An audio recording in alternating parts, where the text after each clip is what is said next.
So, the Motoring Ombudsman, the Land Rover saga, the car, the update.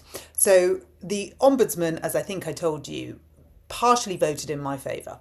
So, they said the fact that marshals hadn't responded and worked with the Ombudsman went against them.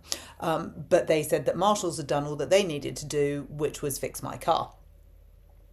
So I got this and I read it, and honestly speaking, after my heart sank and I felt sick and I did a cry and all of that kind of stuff, I was like, hang on a minute, we're missing loads of the really integral information.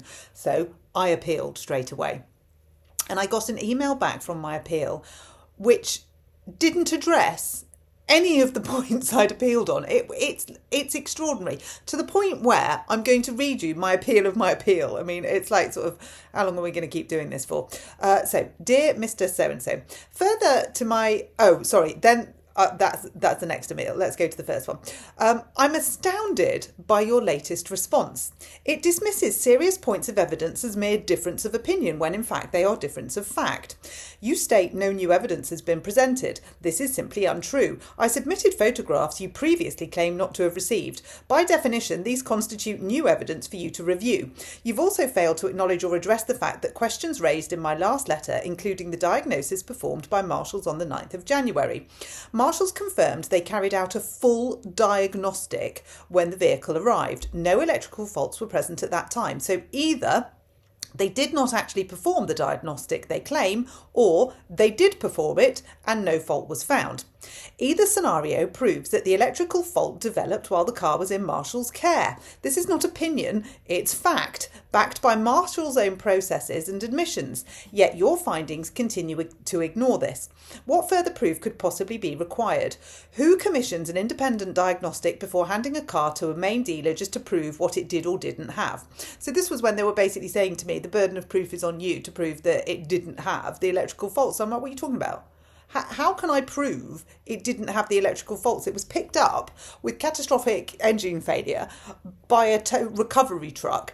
And when it went to Marshall's, they did their big check and said that it had steering rack failure, didn't have electrical faults, which would have shown up on that check. So what else was I supposed to have done? So anyway, I couldn't share all of that, but I can now share that. The burden of proof has been applied wholly unfairly. Furthermore, you have not addressed my point regarding the misuse of the JLR cybersecurity incident as an excuse for delays.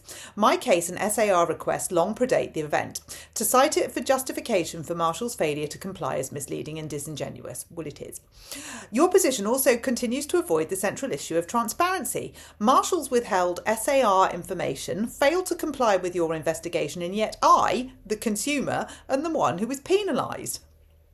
The service centre has ignored obligations without consequence, while I have lost money, value and nearly 2 years of my life. That's not opinion, that's fact. I wrote that. So I've then done my grounds for appeal. But I just, so many of you have said don't bother going to the Ombudsman because they're paid for by the car companies. It's not unbiased. And I'm like, come on, really? We've got to have a little bit of faith in this. You were so right. So I've appealed the Ombudsman's appeal of appeal. Who knows where that's going to go, but I'm doing it now as a point of principle. I mean, this is utterly frustrating. And then I will also go to the small claims court because I have a case.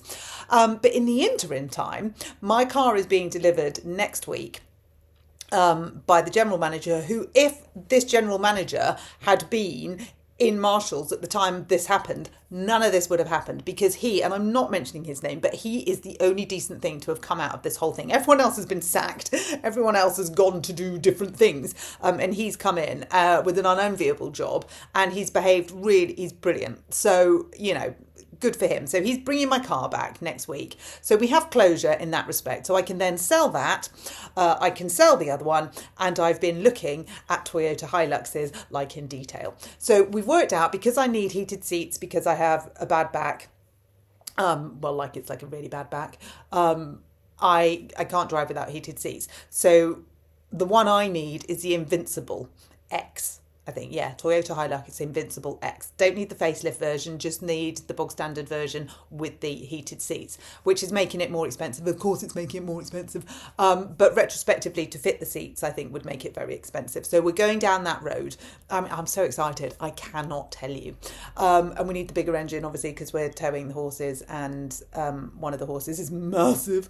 So yeah, so that's where we're at. Don't care what colour it is. None of those bits matter to me. Heated seats, can tow, and somebody said put the gas struts on the boot so it's not so heavy. So I'm doing that, and hopefully within a week I will be able to get both cars, sell both cars, get Toyota Hilux. I mean, honestly, it will be Christmas has come early, and loads of people have said, are you sure you want a truck? Yes, I am. I'm sure there are other good towing cars. I will never, ever have a Land Rover, ever again. So that ship has sailed. And what I need is more utility. It doesn't need to be fancy. It just needs to be able to tow.